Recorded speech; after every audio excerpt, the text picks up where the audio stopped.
सप्तपञ्चाशः सर्गः। जटायुर्दिष्टकथनम्।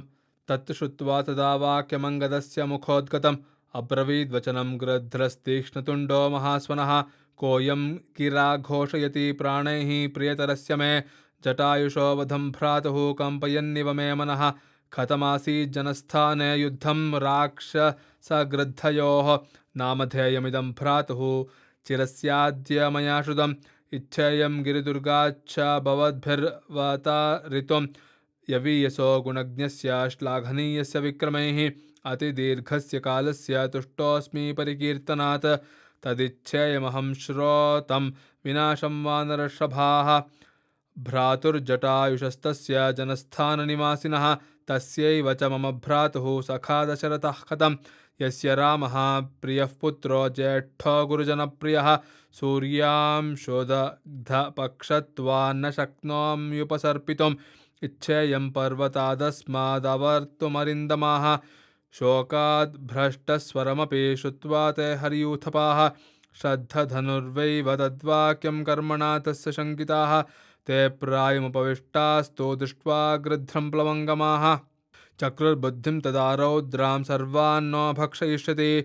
सर्वथा प्रायमासीनान् यदि नो भक्षयिष्यति। कृतकृत्या भविष्यामः क्षिप्रं सिद्धिमितो गताः। एतां बुद्धिं ततश्चक्रुः सर्वे ते वानरषभाः। अवतारिगिरे शृङ्गाद् गृध्रमहाङ्गदस्तदा। बभूर्वक्षरजा नाम वानरेन्द्रः प्रतापवान्। ममार्यः पार्थिवः पक्षिन्न धार्मिकस्तस्य चात्मजौ। सुग्रीवश्चैव वाली च पुत्रा वोघबलावुभौ।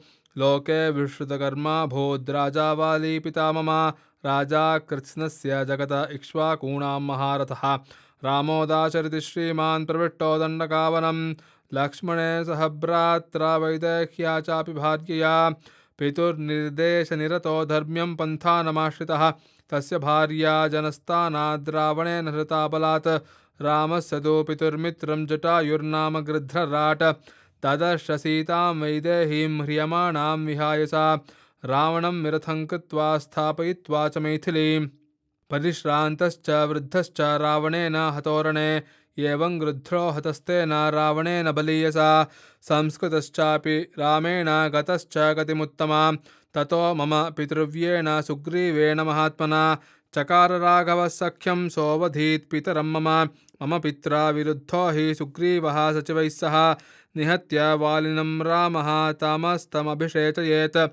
सराज्ये स्थापितस्थेन सुग्रीवो वानराधिपः। राजा वानरमुख्यानां येन प्रस्थापिता वयम्। एवं रामप्रयुक्तास्तु मार्गमाणास्ततस्ततः। वैदेहीं नादिगच्छामो रात्रौ सूर्यप्रभामिव। ते वयं दण्डकारण्यं विचित्य सुसमाहिताः। अज्ञानात् प्रविष्टा स्म धरण्या विवृतं बलम्। मयस्य मायाविहितं तद्बिलं च विचिन्वतां। व्यतीतस्तत्र नो मासो यो राज्ञा समयः कृतः। ते वयं कपिराजस्य सर्वे वचनकारिणः। कृतां संस्थामतिक्रान्ता भयात् प्रायमुपास्महे। क्रुद्धे तस्मिंस्तु काकुत्स्थे सुग्रीवे च सलक्ष्मणे। गतानामपि सर्वेषां तत्र नो नास्ति जीवितम्। इत्यार्षे श्रीमद्रामायणे वाल्मीकिये आदिकाव्ये चतुर्विंशतिसहस्रिकायां संहितायां किष्किन्धाकाण्डे जटायुर्दिष्टकथनं नाम सप्तपञ्चाशः सर्गः। जानकीकान्तस्मरणं। जय जय राम राम।